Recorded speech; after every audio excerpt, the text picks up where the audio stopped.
Welcome JMSC Jainik math science education. આજે આપણે ધોરણ 7 ચેપ્ટર 12 જંગલો આપણી જીવાદોરીનું સ્વાધ્યાયનું સોલ્યુશન કરીશું। પ્રશ્ન 1, જંગલમાં રહેતા પ્રાણીઓ તેની વૃદ્ધિ અને પુનઃસર્જન માટે કેવી રીતે મદદ કરે છે? તો જંગલમાં રહેતા પ્રાણીઓ જંગલની વનસ્પતિ પર સીધી કે આડકતરી રીતે આધાર રાખે છે। તેઓ પોષણ મેળવે છે અને ઉત્સર્ગ દ્રવ્યો બહાર કાઢે છે, જે વનસ્પતિને પોષક દ્રવ્યો પૂરા પાડે છે। આ પોષક દ્રવ્યો દ્વારા જંગલની વનસ્પતિની વૃદ્ધિ થાય છે। વળી પ્રાણીઓ વનસ્પતિના પરાગનયનમાં અને બીજ વિકિરણમાં મદદ કરે છે। આથી વનસ્પતિઓ નવી ઉગતી રહે છે, વૃદ્ધિ પામે છે અને પુનઃસર્જન પામે છે। આમ જંગલમાં રહેતા પ્રાણીઓ તેની વૃદ્ધિ અને પુનઃસર્જનમાં મદદ કરે છે। પ્રશ્ન 2, જંગલો પૂરને કેવી રીતે રોકે છે તે સમજાવો। જંગલોમાં વૃક્ષો મોટી સંખ્યામાં પાસપાસે હોય છે। વૃક્ષોના મૂળ જમીનને જકડી રાખે છે, આથી જમીનનું ધોવાણ ખૂબ જ ઓછું કરે છે।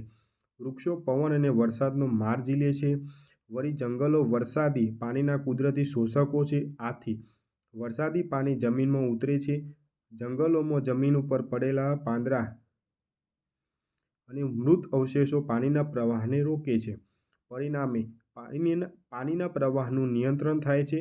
આમ બધો જ વરસાદ વહી જતો નથી અને પૂર આવે તેવી પરિસ્થિતિ ઊભી થતી નથી। આમ જંગલો પૂરને અટકાવવાનું કાર્ય કરે છે। પ્રશ્ન 3, વિઘટકો શું છે? કોઈ પણ બેના નામ આપો, તેઓનો જંગલોમાં શું ફાળો છે? તો જમીનમાં રહેતા કેટલાક સૂક્ષ્મ જીવો જટિલ કાર્બનિક દ્રવ્યોનું સરળ સ્વરૂપમાં વિઘટન કરે છે। આવા વિઘટન કરતા સજીવોને વિઘટકો કહે છે। કેટલીક ફૂગ અને બેક્ટેરિયા વિઘટકો તરીકેની ભૂમિકા ભજવે છે। પૃથ્વી પર ફેલેલા મૃત પ્રાણીઓ તથા વનસ્પતિના ખરી પડેલા પાંદડા અને અવશેષો સડે છે અને કોહવાય છે, ત્યારે વિઘટકો તેમનામાં રહેલા જટિલ કાર્બનિક દ્રવ્યોનું સરળ કાર્બનિક સ્વરૂપમાં વિઘટન કરે છે। આ પદાર્થો જમીનમાં ભળી સેન્દ્રિય પદાર્થોમાં ફેરવાય છે। સેન્દ્રિય પદાર્થો વનસ્પતિને પોષક તત્વો તરીકે ઉપયોગી હોય વનસ્પતિના મૂળ વાટે શોષાય છે। આ રીતે સૂક્ષ્મ જીવો જંગલોમાં ખૂબ જ મહત્વનો ભાગ ભજવે છે। પ્રશ્ન 4, જંગલોનો વાતાવરણમાં ઓક્સિજન અને કાર્બન ડાયોક્સાઇડના સંતુલનમાં ફાળો જણાવો। તો જંગલોમાં વૃક્ષો મોટી સંખ્યામાં હોય છે। વૃક્ષો દિવસે પ્રકાશ સંશ્લેષણ દ્વારા વાતાવરણમાંના કાર્બન ડાયોક્સાઇડનો ઉપયોગ કરી ખોરાક બનાવે છે અને ઓક્સિજન વાયુ વાતાવરણમાં મુક્ત કરે છે। પ્રાણીઓ શ્વસનમાં ઓક્સિજન વાયુ લઈ કાર્બન ડાયોક્સાઇડ મુક્ત કરે છે। આમ જંગલોમાં વનસ્પતિની પ્રકાશ સંશ્લેષણની ક્રિયા અને પ્રાણીઓની શ્વસનની ક્રિયા દ્વારા વાતાવરણમાં ઓક્સિજન અને કાર્બન ડાયોક્સાઇડનું પ્રમાણ જળવાઈ રહેતા સંતુલન સ્થપાય છે। પ્રશ્ન 5, જંગલમાં કંઈ પણ નકામું નથી, સમજાવો। તો જંગલમાં પ્રાણીઓ મૃત્યુ પામે તો ગીધ, કાગડા, શિયાળ વગેરે મૃતદેહના ભાગો છૂટા કરી ખાઈ જાય છે। વધેલા ભાગો છેવટે સૂક્ષ્મ જીવો અને જીવજંતુઓ સાફ કરી જાય છે। જંગલમાં વનસ્પતિના ખરી પડેલા પાંદડા અને અન્ય ભાગો પણ સેન્દ્રિય પદાર્થોમાં ફેરવાઈ પોષક તત્વોના રૂપમાં વનસ્પતિના ઉપયોગમાં આવે છે। આમ જંગલમાં કોઈ વસ્તુ નકામી પડી રહેતી નથી, પરંતુ કોઈને કોઈ રીતે ઉપયોગી બને છે, તેથી કહી શકાય કે જંગલમાં કંઈ પણ નકામું નથી। પ્રશ્ન 6, જંગલમાંથી મળતી કોઈ પણ 5 પેદાશના નામ જણાવો। તો જંગલમાંથી મળતી પેદાશો નીચે મુજબ છે: લાકડું, જડીબુટ્ટીઓ, ગુંદર, રેઝિન અને કાથો। પ્રશ્ન 7, ખાલી જગ્યા પૂરો। જીવજંતુઓ, પતંગિયા, મધમાખી અને પક્ષીઓ સપુષ્પી વનસ્પતિને ખાલી જગ્યામાં મદદરૂપ છે। તો પરાગનયન। જંગલો ખાલી જગ્યા અને ખાલી જગ્યાનું શુદ્ધિકરણ કરે છે। હવા અને પાણી। છોડવાઓ જંગલનું ખાલી જગ્યા સ્તર બનાવે છે। તો કયું? સૌથી નીચલું સ્તર બનાવે છે।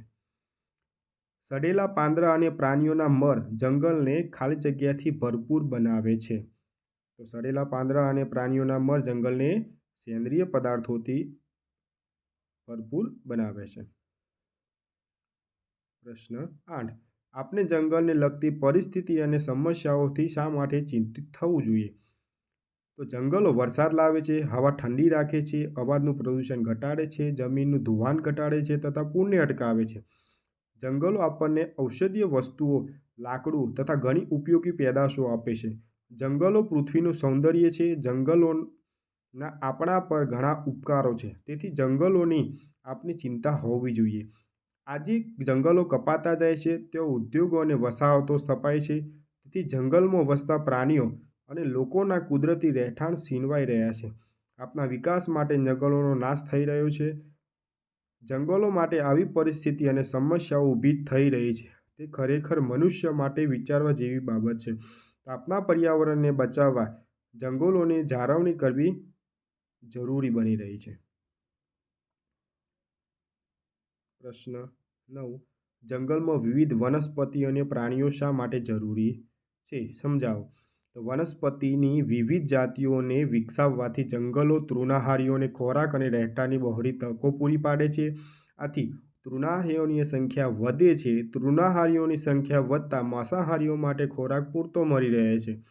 પરિણામે માંસાહારી પ્રાણીઓની સંખ્યા વધે છે. આથી જંગલ, વનસ્પતિઓ, તૃણાહારીઓ અને માંસાહારીઓની પ્રાણીઓથી હર્યુભર્યું લાગે છે. આમ વનસ્પતિ અને પ્રાણીઓની વિવિધતા જંગલની વૃદ્ધિ અને પુનઃવિકાસ માટે જરૂરી છે. પ્રશ્ન 10.